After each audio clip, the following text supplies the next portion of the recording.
ಬಂಧುಗಳೇ ನಮಸ್ಕಾರ, ಹೇಗಿದ್ದೀರಿ ಎಲ್ಲರೂ? ಬಂಧುಗಳೇ, ಇತ್ತೀಚೆಗಷ್ಟೇ ಮುಖೇಶ್ ಅಂಬಾನಿಯವರ ಕಿರಿಯ ಪುತ್ರ ಅನಂತ್ ಅಂಬಾನಿಯವರ ವಿವಾಹ ಪೂರ್ವ ಕಾರ್ಯಕ್ರಮ ನಡೆಯಿತು. ಮದುವೆ ಅಲ್ಲ, ಮದುವೆಗೂ ಮುನ್ನ ನಡೆದಂಥ ಕಾರ್ಯಕ್ರಮ. ಈ ಕಾರ್ಯಕ್ರಮಕ್ಕೆ ಬಾಲಿವುಡ್ನ ಸೆಲೆಬ್ರಿಟಿಗಳು, ಕ್ರಿಕೆಟ್ ತಾರೆಯರು, ಉದ್ಯಮಿಗಳು, ಗಣ್ಯರು, ಕೋಟಿ ಕೋಟಿ ಒಡೆಯರು, ಬೇರೆ ಬೇರೆ ಕ್ಷೇತ್ರದಲ್ಲಿ ಜನಪ್ರಿಯರಾದಂಥವರು ಇವರೆಲ್ಲರೂ ಕೂಡ ಆಗಮಿಸಿದರು. ಈ ಕಾರಣಕ್ಕಾಗಿ ಮಾಧ್ಯಮದಲ್ಲಿ ಈ ಕಾರ್ಯಕ್ರಮ ಹೆಚ್ಚು ಪ್ರಚಾರ ಪಡೆಯಿತು. ಮಾಧ್ಯಮದಲ್ಲಿ ಸುದ್ದಿ ಕೂಡ ಆಯಿತು. ಸೋಷಿಯಲ್ ಮೀಡಿಯಾದಲ್ಲೂ ಕೂಡ ಆ ವಿವಾಹ ಪೂರ್ವ ಕಾರ್ಯಕ್ರಮಕ್ಕೆ ಸಂಬಂಧಪಟ್ಟಂಥ ಒಂದಷ್ಟು ಸುದ್ದಿಯನ್ನು ಗಮನಿಸಿರ್ತಾರೆ. ಇದೇ ಕಾರ್ಯಕ್ರಮಕ್ಕೆ ಮುಖೇಶ್ ಅಂಬಾನಿಯವರ ತಮ್ಮ ಅನಿಲ್ ಅಂಬಾನಿ, ಅಂದರೆ ಅನಂತ್ ಅಂಬಾನಿಯವರ ಚಿಕ್ಕಪ್ಪ, ಅವರು ಕೂಡ ಆಗಮಿಸಿದ್ರು. ಆದರೆ ಬೇರೆ ಬೇರೆ ಗಣ್ಯರು ಬಂದಂತಹ ಆ ವಿಡಿಯೋ ಎಲ್ಲ ಕಡೆಗಳಲ್ಲೂ ಕೂಡ ವೈರಲ್ ಆಯಿತು, ಅಥವಾ ಮಾಧ್ಯಮಗಳಲ್ಲೂ ಕೂಡ ಹೆಚ್ಚು ಸುದ್ದಿ ಆಯಿತು. ಮಾಧ್ಯಮಗಳಲ್ಲೂ ಕೂಡ ಆ ವಿಡಿಯೋ ಕ್ಲಿಪ್ಪಿಂಗ್ಸ್ಗಳನ್ನ ನೀವು ಪದೇ ಪದೇ ನೋಡ್ತಾ ಇದ್ರಿ. ಆದರೆ ಅನಿಲ್ ಅಂಬಾನಿಯವರು ಕಾರ್ಯಕ್ರಮಕ್ಕೆ ಬಂದಿದ್ದೂ ಗೊತ್ತಾಗಲಿಲ್ಲ, ಹೋಗಿದ್ದೂ ಕೂಡ ಗೊತ್ತಾಗಲಿಲ್ಲ.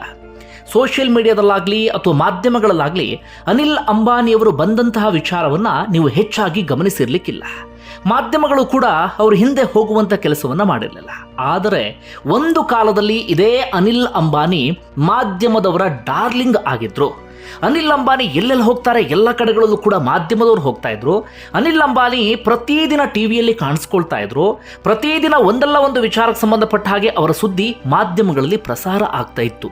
ಯಾವಾಗ ಅನಿಲ್ ಅಂಬಾನಿ ಬಳಿ ದುಡ್ಡಿದ್ದಾಗ, ಅನಿಲ್ ಅಂಬಾನಿ ಜನಪ್ರಿಯತೆಯ ಉತ್ತುಂಗದಲ್ಲಿ ಇದ್ದಾಗ.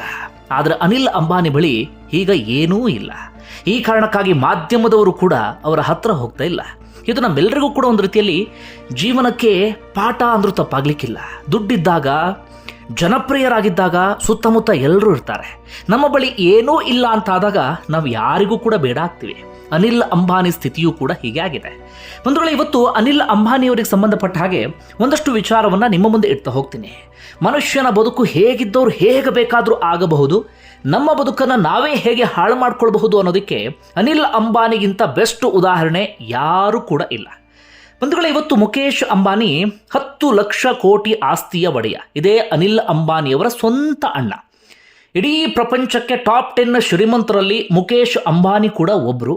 ಮುಖೇಶ್ ಅಂಬಾನಿಯವರ ಲೈಫ್ ಸ್ಟೈಲ್, ಅವರಿರುವಂಥ ಶೈಲಿ ನಾವೆಲ್ಲರೂ ಕೂಡ ಗಮನಿಸಿದ್ದೇವೆ. ಆದರೆ ಅವರ ಸ್ವಂತ ತಮ್ಮ ಆಗಿರುವಂಥ ಅನಿಲ್ ಅಂಬಾನಿ ಕೇವಲ 3 ವರ್ಷಗಳ ಹಿಂದೆ ನಾನು ದಿವಾಳಿಯಾಗಿದ್ದೇನೆ, ಅಂದರೆ ನನ್ನ ಕಂಪನಿ ಎಲ್ಲವೂ ಕೂಡ ದಿವಾಳಿಯಾಗಿದ್ದಾವೆ, ನನ್ನ ಆಸ್ತಿ ಶೂನ್ಯ, ನನಗೆ ಸಾಲವನ್ನೂ ಕಟ್ಟೋದಕ್ಕೆ ಸಾಧ್ಯ ಆಗದಂಥ ಪರಿಸ್ಥಿತಿಯಲ್ಲಿ ಇದ್ದೇನೆ ಅಂತ ಘೋಷಣೆ ಮಾಡಿಬಿಟ್ಟಿದ್ರು. ಅಂದರೆ ಹಾಗಿದ್ದಂತಹ ಅನಿಲ್ ಅಂಬಾನಿ ಇವತ್ತು ಏನೇನೂ ಇಲ್ಲದಂಥ ಪರಿಸ್ಥಿತಿಗೆ ಬಂದು ತಲುಪಿಟ್ಟಿದ್ದಾರೆ. ಆದರೆ ಮುಖೇಶ್ ಅಂಬಾನಿ ಅವತ್ತು ಯಾವ ರೀತಿಯಾಗಿ ಇದ್ರೋ ಅದಕ್ಕಿಂತ ಇವತ್ತು ಎಷ್ಟೋ ಪಟ್ಟು ಎತ್ತರಕ್ಕೆ ಹೋಗಿಬಿಟ್ಟಿದ್ದಾರೆ.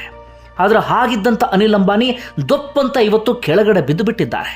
ಇದೇ ಅನಿಲ್ ಅಂಬಾನಿ ಒಂದು ಕಾಲದಲ್ಲಿ, ಅಂದರೆ 2008ರಲ್ಲಿ 3.25 ಲಕ್ಷ ಕೋಟಿಯ ಆಸ್ತಿಯ ಒಡೆಯನಾಗಿದ್ದರು. ಇಡೀ ಪ್ರಪಂಚಕ್ಕೆ 6ನೇ ಶ್ರೀಮಂತ ವ್ಯಕ್ತಿಯಾಗಿದ್ದರು. ಅವರು ಎಷ್ಟರ ಮಟ್ಟಿಗೆ ಮೋಜು ಮಸ್ತಿಯನ್ನು ಮಾಡ್ತಿದ್ರು ಅಂದರೆ ನಾವು ಹೇಳೋದಕ್ಕೂ ಕೂಡ ಸಾಧ್ಯ ಆಗೋದಿಲ್ಲ. ನಾನು ಆಗಲೇ ಹೇಳಿದಾಗೆ ಪ್ರತಿದಿನ ಟಿವಿಯಲ್ಲಿ ಕಾಣಿಸ್ಕೊಳ್ತಾ ಇದ್ರು. ಅಷ್ಟು ಮಾತ್ರ ಅಲ್ಲ, ಮನೆಯಿಂದ ಆಫೀಸಿಗೆ, ಆಫೀಸಿಂದ ಮನೆಗೆ ಬರೋದಕ್ಕೆ ಅವರು ಚಾಪರನ್ನು ಬಳಸ್ತಾ ಇದ್ದಂಥವರು. ಆದರೆ ಅನಿಲ್ ಅಂಬಾನಿ ಪರಿಸ್ಥಿತಿ ಇವತ್ತು ತೀರಾ ಕೆಟ್ಟದಾಗಿದೆ. ನಿಮಗೆ ಮುಖೇಶ್ ಅಂಬಾನಿ ಅವರ ಕುಟುಂಬದ ಬಗ್ಗೆ ಪ್ರತಿಯೊಬ್ಬರಿಗೂ ಕೂಡ ಗೊತ್ತು, ಯಾಕಂದರೆ ಮಾಧ್ಯಮಗಳಲ್ಲಿ ನೋಡಿರ್ತೀರಿ. ಆದರೆ ಅನಿಲ್ ಅಂಬಾನಿ ಕುಟುಂಬ ಯಾರು, ಅವ್ರ ಮಕ್ಕಳು ಏನು ಮಾಡ್ತಿದ್ದಾರೆ, ಬಹುತೇಕರಿಗೆ ಗೊತ್ತೇ ಇರಲಿಕ್ಕಿಲ್ಲ. ಯಾಕಂದರೆ ಅನಿಲ್ ಅಂಬಾನಿ ಇವತ್ತು ಎಲ್ಲವನ್ನು ಕಳ್ಕೊಂಡಿದ್ದಾರೆ. ಹೇಗೆ ಏನಾಯಿತು ಅವರ ಬದುಕಿನಲ್ಲಿ, ಒಂದಷ್ಟು ಕೆಲ ಸಂಗತಿಗಳನ್ನು ನಿಮ್ಮ ಮುಂದೆ ಇಡ್ತಾ ಹೋಗ್ತೀನಿ. ಕಾರಣ ನಮ್ಮ ಬದುಕಿಗೂ ಕೂಡ ಎಚ್ಚರಿಕೆಯ ಪಾಠ ಆಗಬಹುದು ಎನ್ನುವ ಕಾರಣಕ್ಕಾಗಿ. ಬಂಧುಗಳೇ, ಅನಿಲ್ ಅಂಬಾನಿ ಮತ್ತು ಮುಖೇಶ್ ಅಂಬಾನಿ ಇವತ್ತು ಇಡೀ ದೇಶ ಅಥವಾ ಪ್ರಪಂಚದ ಗಮನ ಸೆಳೆಯೋದಕ್ಕೆ ಕಾರಣ ಅವರ ತಂದೆ ಧೀರುಭಾಯ್ ಅಂಬಾನಿ. ಧೀರುಭಾಯ್ ಅಂಬಾನಿ ಇರುವವರೆಗೆ ಎಲ್ಲವೂ ಕೂಡ ಚೆನ್ನಾಗಿತ್ತು. ಧೀರುಭಾಯ್ ಅಂಬಾನಿ 2002ರಲ್ಲಿ ವಿಧಿವಶರಾಗ್ತಾರೆ. ಅದಾದ ಬಳಿಕ ಧೀರುಭಾಯ್ ಅಂಬಾನಿಯವರ ಆ ಸಾಮ್ರಾಜ್ಯವನ್ನು ಅಥವಾ ಕಂಪನಿಯನ್ನು ಅಣ್ಣ ತಮ್ಮ ಇಬ್ಬರು ಕೂಡ ಆರಾಮಾಗಿ ನಡೆಸ್ಕೊಂಡು ಬರ್ತಿರ್ತಾರೆ. ಯಾವುದೇ ರೀತಿಯಲ್ಲೂ ಕೂಡ ಸಮಸ್ಯೆ ಇರೋದಿಲ್ಲ. ಹೀಗಿರುವಂಥ ಸಂದರ್ಭದಲ್ಲೇ ಹುಡ್ತಾ ಅಣ್ಣ ತಮ್ಮಂದರು ಬೆಳೀತಾ ದಾಯಾದಿಗಳು ಎನ್ನುವ ರೀತಿಯಲ್ಲಿ ಅಣ್ಣ ತಮ್ಮ ನಡುವೆ ವೈಮನಸ್ಸು, ಪೈಪೋಟಿ ಎಲ್ಲವೂ ಕೂಡ ಜಾಸ್ತಿ ಆಗತ್ತೆ. ಆಸ್ತಿಗೋಸ್ಕರ ಅವರಿಬ್ಬರು ಕಿತ್ತಾಡೋದಕ್ಕೆ ಶುರು ಮಾಡ್ಕೊಳ್ತಾರೆ. ಆ ಕಿತ್ತಾಟ ಪೀಕ್ಗೆ ಹೋದಾಗ, ಕಂಪನಿಗೆ ಎಫೆಕ್ಟ್ ಆಗುವ ಹಂತಕ್ಕೆ ಹೋದಾಗ ಅವರ ತಾಯಿ ಎಂಟ್ರಿ ಕೊಡ್ತಾರೆ. ಮಧ್ಯಪ್ರವೇಶ ಮಾಡಿ ಅಣ್ಣ ತಮ್ಮ ಇಬ್ಬರಿಗೂ ಕೂಡ 2006ರಲ್ಲಿ ಆಸ್ತಿಯನ್ನು ಸಮನಾಗಿ ಹಂಚಿಕೆ ಮಾಡ್ತಾರೆ. ಹೆಚ್ಚು ಕಡಿಮೆ 90,000 ಕೋಟಿಯಷ್ಟು ಆಸ್ತಿಯನ್ನು ಬಿಟ್ಟು ಹೋಗಿರ್ತಾರೆ ಮುಖೇಶ್ ಅಂಬಾನಿ ಅವರ ತಂದೆ ಧೀರುಭಾಯ್ ಅಂಬಾನಿ. ಹೀಗಾಗಿ ಇಬ್ಬರಿಗೂ ಕೂಡ ಸಮನಾಗಿ ಆಸ್ತಿಯನ್ನು ಹಂಚಿಕೆ ಮಾಡಲಾಗುತ್ತೆ. ಅವರಿಗೆ ಯಾವುದ್ಯಾವುದರಲ್ಲಿ ಜ್ಞಾನ ಇದೆಯೋ ಅದೇ ಪ್ರಕಾರವಾಗಿ ಆಸ್ತಿಯನ್ನು ಹಂಚಿಕೆ ಮಾಡ್ತಾರೆ. ಆ ಪ್ರಕಾರವಾಗಿ ಅನಿಲ್ ಅಂಬಾನಿಗೆ ಈ ಟೆಲಿಕಾಂ, ಎಂಟರ್ಟೈನ್ಮೆಂಟ್, ಫೈನಾನ್ಷಿಯಲ್ ಸರ್ವಿಸ್, ಅದೇ ರೀತಿಯಾಗಿ ಪವರ್ ಆ್ಯಂಡ್ ಇನ್ಫ್ರಾಸ್ಟ್ರಕ್ಚರ್ ಇದೆಲ್ಲವೂ ಕೂಡ ಅವರ ಪಾಲಿಗೆ ಬರುತ್ತೆ.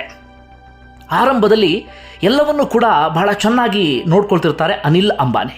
ಜೊತೆಗೆ ಅನಿಲ್ ಅಂಬಾನಿ ಮತ್ತು ಮುಖೇಶ್ ಅಂಬಾನಿ ನಡುವೆ ಡಿಫ್ರೆನ್ಸ್ ಏನಪ್ಪ ಅಂದರೆ, ಮುಖೇಶ್ ಅಂಬಾನಿ ಅತ್ಯಂತ ಸರಳ ವ್ಯಕ್ತಿಯಾಗಿರ್ತಾರೆ. ಹೆಚ್ಚಾಗಿ ಪ್ರಚಾರವನ್ನು ಬಯಸ್ತಾ ಇರೋದಿಲ್ಲ, ಮಾಧ್ಯಮಗಳ ಸುದ್ದಿಗಂತೂ ಹೋಗ್ತಾ ಇರೋದಿಲ್ಲ. ಜೊತೆಗೆ ಯಾರ ಜೊತೆಗೂ ಹೆಚ್ಚಾಗಿ ಬೆರೀತಾ ಇರಲಿಲ್ಲ. ತಾವಾಯಿತು ತಮ್ಮ ಪಾಡಾಯಿತು ಎನ್ನುವ ರೀತಿಯಲ್ಲಿದ್ದಂಥವ್ರು. ಕೆಲಸ ಕೆಲಸ ಕೆಲಸ ಅಂತ ಅದರಲ್ಲೇ ಮುಳುಗೋದಂಥವ್ರು ಮುಖೇಶ್ ಅಂಬಾನಿ. ಅನಿಲ್ ಅಂಬಾನಿ ಅದಕ್ಕೆ ತದ್ವಿರುದ್ಧವಾದಂಥ ನೇಚರ್. ಶೋಕಿ ಲಾಲ, ವಿಪರೀತ ಪ್ರಚಾರ ಪ್ರಿಯ, ಮೋಜು ಮಸ್ತಿ, ರಾಜಕಾರಣಿಗಳು, ಬಾಲಿವುಡ್ ಸೆಲೆಬ್ರಿಟಿಗಳ ಜೊತೆಗೆ ವಿಪರೀತ ಫ್ರೆಂಡ್ಶಿಪ್ಪು, ಗೆಳೆತನ, ಅವ್ರ ಜೊತೆಗೆ ಬಹುತೇಕ ಸಮಯವನ್ನು ಕಳೀತಾ ಇದ್ರು. ಜೊತೆಗೆ ರಾಜಕಾರಣದಲ್ಲೂ ಕೂಡ ತಮ್ಮಂತಾವು ಗುರ್ತಿಸ್ಕೊಂಡು ರಾಜ್ಯಸಭಾ ಮೆಂಬರ್ ಬೇರೆ ಆಗಿದ್ರು. ಈ ರೀತಿಯಾಗಿ ಬಿಸ್ನೆಸ್ಗಿಂತ ಆಚೆಗೆ ಇಂತಹ ಬೇರೆ ಬೇರೆ ಚಟುವಟಿಕೆಗಳಲ್ಲೇ ಅವರು ಕಾಲ ಕಳೀತಾ ಇದ್ರು. ಹಾಗೆ ಇವರಿಬ್ಬರಿಗೆ ಮತ್ತೊಂದು ವ್ಯತ್ಯಾಸ ಏನಪ್ಪ ಅಂದರೆ, ಮುಖೇಶ್ ಅಂಬಾನಿ ತೀರಾ ಆತುರತೆ ಮಾಡ್ತಾ ಇರಲಿಲ್ಲ, ನಿಧಾನಕ್ಕೆ ಕಂಪನಿಯನ್ನು ಎತ್ತರಕ್ಕೇರಿಸುವಂಥ ಕೆಲಸವನ್ನು ಮಾಡ್ತಾ ಇದ್ರು. ಅನಿಲ್ ಅಂಬಾನಿ ವಿಪರೀತ ಮಹತ್ವಾಕಾಂಕ್ಷೆಯ ವ್ಯಕ್ತಿ, ಅಥವಾ ಆತುರತೆ ಜಾಸ್ತಿ, ಬೇಗ ಬೇಗ ಬೇಗ ಕಂಪನಿಯನ್ನು ಉದ್ಧಾರ ಮಾಡಬೇಕು ಅಂತ. ಅದರ ಪ್ರತಿಫಲ ಎನ್ನುವಂತೆ ಅಣ್ಣ ತಮ್ಮ ನಡುವೆ ಆ ಪೈಪೋಟಿ ಹಾಗೆ ಮುಂದುವರಿತಾ ಹೋಗುತ್ತೆ. ಮುಖೇಶ್ ಅಂಬಾನಿ ಹೆಚ್ಚು ಸದ್ದು ಮಾಡದೆ ನಿಧಾನಕ್ಕೆ ಬೆಳೀತಿರ್ತಾರೆ. ಅನಿಲ್ ಅಂಬಾನಿ ವಿಪರೀತ ಸೌಂಡ್ ಮಾಡ್ತಿರ್ತಾರೆ. ಅದೇ ಪ್ರಕಾರವಾಗಿ ಆರಂಭದಲ್ಲಿ ಬೆಳೀತಿರ್ತಾರೆ, ಯಾವುದೇ ರೀತಿಯಲ್ಲೂ ಕೂಡ ಸಮಸ್ಯೆ ಇರೋದಿಲ್ಲ. ಇದರ ಪ್ರತಿಫಲ ಎನ್ನುವಂತೆ ಅನಿಲ್ ಅಂಬಾನಿ ಕೆಲವೇ ವರ್ಷಗಳಿಗೆ ಪ್ರಪಂಚಕ್ಕೆ 6ನೇ ಶ್ರೀಮಂತ ವ್ಯಕ್ತಿಯಾಗಿ ಬಿಡ್ತಾರೆ. 3.25 ಲಕ್ಷ ಕೋಟಿಯ ಆಸ್ತಿಯ ಒಡೆಯನಾಗ್ಬಿಡ್ತಾರೆ 2008ರಲ್ಲಿ. ಆದರೂ ಸಮಾಧಾನ ಇಲ್ಲ, ಇನ್ನೂ ಕಂಪನಿಯನ್ನು ಹೇಗೇಗೋ ಎತ್ತರಕ್ಕೆ ಏರಿಸಬೇಕು ಎನ್ನುವಂಥ ಮಹತ್ವಾಕಾಂಕ್ಷೆ. ಈ ಕಾರಣಕ್ಕಾಗಿ ವಿಪರೀತವಾದಂಥ ಹಣವನ್ನು ಕಂಪನಿಗಳ ಮೇಲೆ ಹೂಡಿಕೆ ಮಾಡೋದಕ್ಕೆ ಶುರು ಮಾಡಿಕೊಳ್ತಾರೆ. ಆರಂಭದಲ್ಲಿ ಎಲ್ಲವೂ ಕೂಡ ಚೆನ್ನಾಗಿತ್ತು. ಬರ್ತಾ ಬರ್ತಾ ಬರ್ತಾ ಸಮಯವೂ ಕೂಡ ಬದಲಾಗೋದಕ್ಕೆ ಶುರುವಾಯಿತು. ಮೊದಲು ಹೊಡೆತ ಬಿದ್ದಿದ್ದು ರಿಲಯನ್ಸ್ ಕಮ್ಯುನಿಕೇಷನ್ಸಲ್ಲಿ. ಕಾರಣ ಅವರ ಬೇರೆ ಬೇರೆ ಬಿಸ್ನೆಸ್ ಎಲ್ಲವೂ ಕೂಡ ಇತ್ತಲ್ಲ, ಪವರ್ ಆ್ಯಂಡ್ ಇನ್ಫ್ರಾಸ್ಟ್ರಕ್ಚರ್ ಇತ್ತು, ಫೈನಾನ್ಷಿಯಲ್ ಸರ್ವಿಸ್ ಇತ್ತು, ಬೇರೆ ಎಲ್ಲವೂ ಕೂಡ ಇತ್ತು. ಎಂಟರ್ಟೈನ್ಮೆಂಟ್ ಅದರಲ್ಲೂ ಕೂಡ ವಿಪರೀತವಾಗಿ ಹೂಡಿಕೆಯನ್ನು ಮಾಡಿಬಿಟ್ಟಿದ್ರು ಮನರಂಜನಾ ಇಂಡಸ್ಟ್ರಿಯಲ್ಲಿ. ಆದರೆ 60% 70% ಪಾಲು ಈ ರಿಲಯನ್ಸ್ ಕಮ್ಯುನಿಕೇಷನ್ಸ್ ಇತ್ತು. ಒಂದು ಕಾಲದಲ್ಲಿ ರಿಲಯನ್ಸ್ ಕಮ್ಯುನಿಕೇಷನ್ ಉತ್ತುಂಗದಲ್ಲಿ ಇತ್ತು. ನಾವು ಆಗ ಫೋನನ್ನು ಬಳಸುವಂಥ ಸಂದರ್ಭದಲ್ಲಿ ಕಡಿಮೆ ರೇಟಿಗೆ ಫೋನು, ಅದರ ಸರ್ವಿಸ್ ಎಲ್ಲದೂ ಕೂಡ ರಿಲಯನ್ಸ್ ಕಮ್ಯುನಿಕೇಷನ್ಸ್ ಮಾಡ್ತಾ ಇತ್ತು. ಆದರೆ ಏನಾಯಿತು, ಆಗ ಟೆಕ್ನಿಕಲಿ ಒಂದಷ್ಟು ಅಪ್ಡೇಟ್ ಆಗುವಂತಹ ಪರಿಸ್ಥಿತಿ, ಟೆಕ್ನಾಲಜಿ ಇಂಪ್ರೂವ್ ಆಗ್ತಿದ್ದಂಥ ಸಂದರ್ಭ. ಆದರೆ ರಿಲಯನ್ಸ್ ಕಮ್ಯುನಿಕೇಷನ್ಸ್ ಅಪ್ಡೇಟ್ ಆಗಲೇ ಇಲ್ಲ. ಅಷ್ಟೊತ್ತಿಗಾಗಲೇ 4G ಎಲ್ಲವೂ ಕೂಡ ಎಂಟ್ರಿ ಕೊಟ್ಟು ಬಿಟ್ಟಿತ್ತು. ರಿಲಯನ್ಸ್ ಕಮ್ಯುನಿಕೇಷನ್ಗೆ ಅಲ್ಲಿಂದ ಹೊಡೆತ ಶುರುವಾಗಿ ಬಿಡ್ತು. ನಿಧಾನಕ್ಕೆ ರಿಲಯನ್ಸ್ ಕಮ್ಯುನಿಕೇಷನ್ಸ್ ಪಾತಾಳಕ್ಕೆ ಇಳಿಯೋದಕ್ಕೆ ಶುರು ಮಾಡಿಕೊಳ್ತು. ಅಲ್ಲಿಯವರೆಗೆ ಸಾಲದ ಮುಖವನ್ನು ನೋಡಿದಂಥ ಅನಿಲ್ ಅಂಬಾನಿ ಅದಾದ ಬಳಿಕ ಸಾಲ ಮಾಡೋದಕ್ಕೆ ಶುರು ಮಾಡ್ಕೊಳ್ತಾರೆ. ಮತ್ತೆ ಮತ್ತೆ ಹಣವನ್ನು ತಂದು ತಂದು ತಂದು ಎಲ್ಲ ಕಡೆಗಳಲ್ಲೂ ಕೂಡ ಹೂಡಿಕೆ ಮಾಡೋದಕ್ಕೆ ಶುರು ಮಾಡ್ಕೊಳ್ತಾರೆ. ಮತ್ತೆ ಮತ್ತೆ ಮನರಂಜನಾ ಇಂಡಸ್ಟ್ರಿ ಮೇಲೆ ಹೂಡಿಕೆ, ರಿಲಯನ್ಸ್ ಕಮ್ಯುನಿಕೇಷನ್ಸ್ ಮೇಲೆ ಹೂಡಿಕೆ, ಏನೇನೋ ಮಾಡುವಂತಹ ಪ್ರಯತ್ನ. ಆದರೆ ಯಾವುದು ಕೂಡ ಅವರಿಗೆ ಫಲ ಕೊಡಲಿಲ್ಲ. ಹೀಗಿರುವಂತಹ ಸಂದರ್ಭದಲ್ಲಿ ಏನಾಗಿ ಬಿಡುತ್ತೆ, ಅಣ್ಣ ತಮ್ಮ ನಡುವೆ ಮತ್ತಷ್ಟು ಆ ಪೈಪೋಟಿ, ಜಗಳ ಎಲ್ಲವೂ ಕೂಡ ಜಾಸ್ತಿ ಆಗಿಬಿಡುತ್ತೆ. ಒಂದು ಹಂತಕ್ಕೆ ಅಣ್ಣ ಮುಖೇಶ್ ಅಂಬಾನಿ ವಿರುದ್ಧವೇ ಕೋರ್ಟ್ಗೆ ಹೋಗುವಂಥ ಪರಿಸ್ಥಿತಿಯು ಕೂಡ ಎದುರಾಗಿ ಬಿಡುತ್ತೆ. ಅದರಲ್ಲೂ ಕೂಡ ಮುಖೇಶ್ ಅಂಬಾನಿ ಗೆಲುವನ್ನು ಸಾಧಿಸ್ತಾರೆ. ಅದಾದ ಬಳಿಕ ಮತ್ತೊಂದು ಹೊಡೆತ ಬಿದ್ದು ಬಿಡುತ್ತೆ ಈ ಅನಿಲ್ ಅಂಬಾನಿಗೆ. ಅವರು ಕನಸು ಕಂಡಂಥ ಒಂದು ಯೋಜನೆ ಅಂದರೆ ದಾದ್ರಿ ಪ್ರಾಜೆಕ್ಟ್ ಅಂತೇಳಿ. ಈ ಸರ್ಕಾರ ಎಲ್ಲವೂ ಕೂಡ ಅವ್ರ ಕೈಯಲ್ಲೇ ಇದ್ದ ಸಂದರ್ಭದಲ್ಲಿ ಆ ಸರ್ಕಾರದ ಇನ್ಫ್ಲುಯೆನ್ಸಿಂದ ಸಾವಿರಾರು ಎಕರೆ ಜಮೀನನ್ನು ರೈತರಿಂದ ಕಿತ್ಕೊಂಡು ಅಲ್ಲಿ ದಾದ್ರಿ ಪ್ರಾಜೆಕ್ಟ್ ಅಂತ ಒಂದು ಮಾಡಿರ್ತಾರೆ. ಆದರೆ ರೈತರು ಇವರ ವಿರುದ್ಧ ಕೋರ್ಟ್ಗೆ ಹೋಗ್ತಾರೆ. ಅಲ್ಲಿ ರೈತರಿಗೆ ಗೆಲುವಾಗುತ್ತೆ. ಎಲ್ಲ ಭೂಮಿಯನ್ನು ಕೂಡ ರೈತರಿಗೆ ಹಿಂದಿರುಗಿಸುವಂಥ ಪರಿಸ್ಥಿತಿ ಎದುರಾಗ್ಬಿಡುತ್ತೆ. ಅಲ್ಲಿ ಮತ್ತೆ ಅನಿಲ್ ಅಂಬಾನಿಗೆ ದೊಡ್ಡ ಪೆಟ್ಟು ಬಿಡುತ್ತೆ.